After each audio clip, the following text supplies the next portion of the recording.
वो रास्ता जो जीपीएस में भी नहीं था, शहर से लगभग 18 किलोमीटर बाहर एक टूटा फूटा रास्ता निकलता है। ना बोर्ड, ना लाइट, ना मोबाइल नेटवर्क। पुराने लोगों के मुंह से उसका नाम सुनाई देता है, काली नदी रोड। वीडियो शुरू करने से पहले अगर चैनल पे नए हो तो वीडियो को लाइक कीजिए, चैनल को सब्सक्राइब कीजिए। अब वीडियो शुरू होती है। अमन ने गाड़ी रोकते हुए कहा, भाई ये जगह गूगल मैप में भी नहीं दिख रही। रजत हंसा, तो और मजा आएगा, असली एडवेंचर। लेकिन जैसे ही गाड़ी ने उस रास्ते पर कदम रखा, रेडियो अपने आप बंद हो गया और स्पीकर से एक धीमी फुसफुसाहट निकली, तुम बहुत देर से आए हो। काली नदी रिजॉर्ट, जहाँ कभी शादी पार्टियां और पिकनिक हुआ करती थी, अब वहाँ सिर्फ जली लकड़ियों की बदबू थी। साहिल बोला, यहाँ तो कोई जानवर भी नहीं है। निखिल ने देखा, भाई नदी का पानी काला क्यों है? और तभी पानी में एक परछाई दिखी, पर वहाँ कोई नहीं था। रात के 12:05। चारों दोस्त बेंच पर बैठे, शराब की पहली बोतल खुली। अमन ने टोस्ट उठाया, आज की रात यादगार होनी चाहिए। और उसी पल नदी से आवाज आई, सुमन। चारों चुप, ये नाम किसी ने नहीं लिया था। साहिल हंसते हंसते चुप हो गया। उसकी बोतल जमीन पर गिरी और वो खुद नदी की ओर खींचता चला गया। अमन ने उसका हाथ पकड़ा, लेकिन वो हाथ बर्फ जैसा ठंडा था। अगले ही सेकंड साहिल गायब। निखिल नदी के पास झुका और पानी से निकला एक जली हुई चूड़ी, सुमन की चूड़ी। तभी पानी से बुलबुले बने और एक औरत का चेहरा उभरा, जले गाल, फटी मुस्कान। सुमन की शादी इसी रिसोर्ट के मालिक से हुई थी। वो उसे यहाँ घुमाने लाया और रात में चरित्र के शक में इसी नदी किनारे जिंदा जला दिया।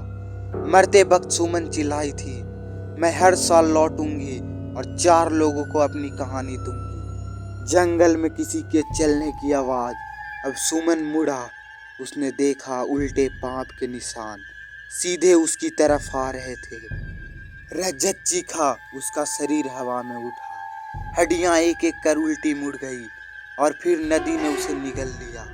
सुमन अमन के सामने खड़ी थी, तू जाएगा पर मेरी कहानी फैलाने के लिए। उसने अमन की छाती पर हाथ रखा और उसकी परछाई खींच ली। सुबह 5 बजे अमन सड़क पर मिला, पर अब वो आईना में दिखाई नहीं देता। और हर साल वो अनजाने में 4 लोगों को काली नदी तक ले आता है, क्योंकि अब वो सिर्फ अमन नहीं है, वो सुमन की आवाज है। अगर ये कहानी सुनते हुए तुम्हारे आसपास पानी टपकने की आवाज आए तो समझ जाना। अमन की सबसे डरावनी बात यह थी कि उसके दोस्त मर चुके थे। डरावनी बात यह थी कि अब वो धूप में भी परछाई नहीं बनाता था। ऑफिस में लोग उसे देखकर कहते, अमन तू थका थका सा लगता है, पर कोई नहीं जानता था कि उसकी थकान इंसानी नहीं थी। रात होते ही उसके कमरे की छत से नदी का काला पानी टपकने लगता और उसी पानी में किसी औरत की आवाज गूंजती, 4 और। एक शुक्रवार की रात अमन ने अपने नए दोस्तों को कॉल किया, रोहन, करण, सन्नी और विवेक। भाई एक जबरदस्त जगह दिखाता हूँ, जिंदगी की सबसे यादगार पार्टी होगी। रास्ते में रोहित बोला, ये रोड इतनी सुनसान क्यों है? अमन मुस्कुराया, क्योंकि यादें भी तन्हाई में ही बनती है। लेकिन वो उन्हें काली नदी नहीं, एक बंद सीमेंट फैक्ट्री ले आया। चारों तरफ जंग लगे दरवाजे, टूटे शीशे और जमीन पर फैला काला कीचड़। अंदर कदम रखते ही मशीनें अपने आप चालू हो गई और दीवार पर उभरा, जले अक्षरों में लिखा एक नाम, सुमन। किसी ने फैक्ट्री में गीले पैरों की आवाज सुनी। अंधेरे से निकलकर सुमन की काली आकृति आई, पर इस बार उसके हाथों में रस्सी नहीं, 4 जली हुई चूड़ियां थी। हर जगह नदी नहीं होती, उसने कहा, अब जहां अमन जाएगा वहीं काली नदी बहेगी। अमन घुटनों पर गिर गया। मुझे छोड़ दो, सुमन मुस्कुराई, मैं तुझे छोड़ चुकी हूँ, तू अब मेरा रास्ता है।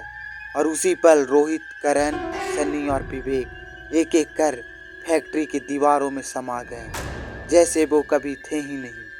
अगले हफ्ते अखबार में हेडलाइन थी, बंद फैक्ट्री से 4 युवक लापता। सीसीटीवी में दिखा सिर्फ एक आदमी जिसकी परछाई नहीं थी। शहर में डर फैल चुका था। लोग रात में घर से निकलना बंद करने लगे।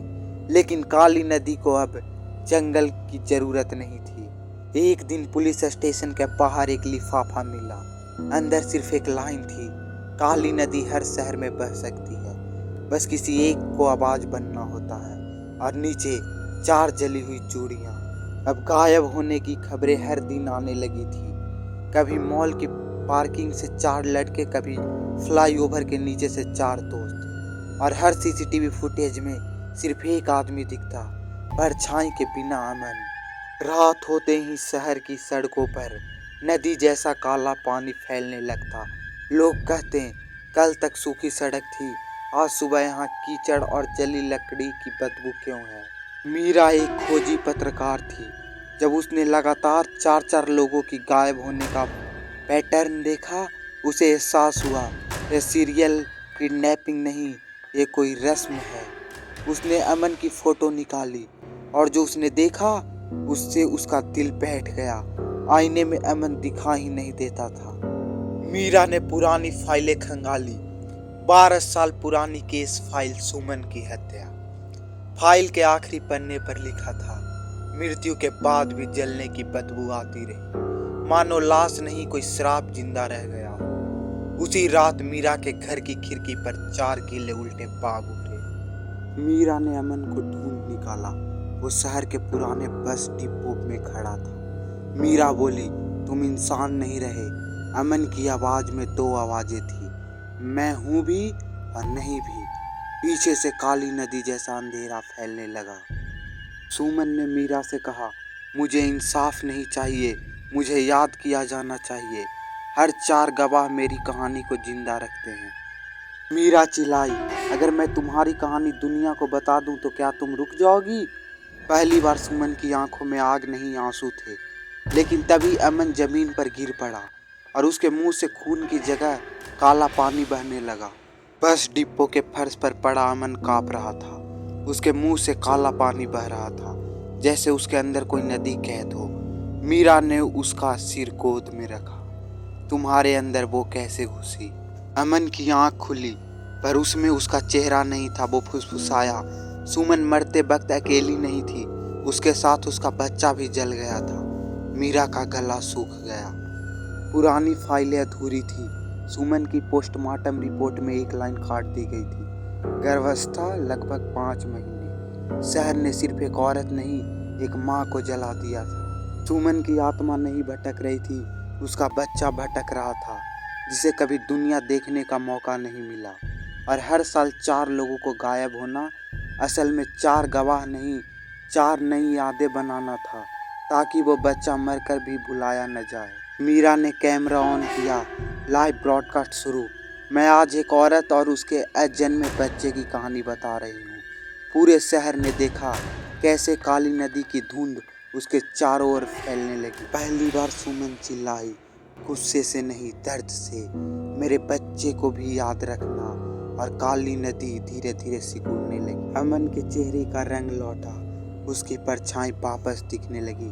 लेकिन तभी मीरा के पीछे 4 उल्टे पाव उभरे। मीरा लाइव कैमरा बंद नहीं कर पाई। उसके पीछे उभरे 4 उल्टे पाव अब छोटे थे, बिल्कुल बच्चे के। स्टेशन की लाइट झपकने लगी। हवा में चली हुई लकड़ी की बदबू भर गई और उस बदबू के पीछे एक नन्ही सी आवाज गूंजी, माँ। पहली बार सुमन रोई। उसकी जली हुई आंखों से काले पानी की जगह आंसू टपके। माँ तुझे बचा नहीं पाई। उसके बच्चे की परछाई को सीने से लगाया। काली नदी अब दीवारों पर नहीं चढ़ रही थी, वो जमीन में वापस समाने लगी। मीरा उसी पल पूरे देश के सामने सुमन की कहानी रखी, उसकी हत्या, उसके अजन्मे बच्चे की मौत और पुलिस की चुप्पी। सोशल मीडिया, न्यूज़ चैनल, हर जगह सिर्फ एक नाम गूंज रहा था, सुमन। 3 दिन बाद सुमन का पति गिरफ्तार हुआ, कबूलनामा रिकॉर्ड हुआ, केस दोबारा खुला। पहली बार शहर ने माना काली नदी पानी नहीं शर्म थी। अदालत के बाहर मीरा ने महसूस किया कि उसके पैरों के पास बहता काला पानी पूरी तरह सूख चुका था। आसमान में बादल हटे और धूप में अमन की परछाई साफ दिखने लगी। उसी रात मीरा ने खिड़की खोली। काली नदी वहां नहीं थी, पर हवा में किसी के फुसफुसाने की आवाज थी। धन्यवाद। और फिर सब कुछ शांत। कहानी खत्म हुई।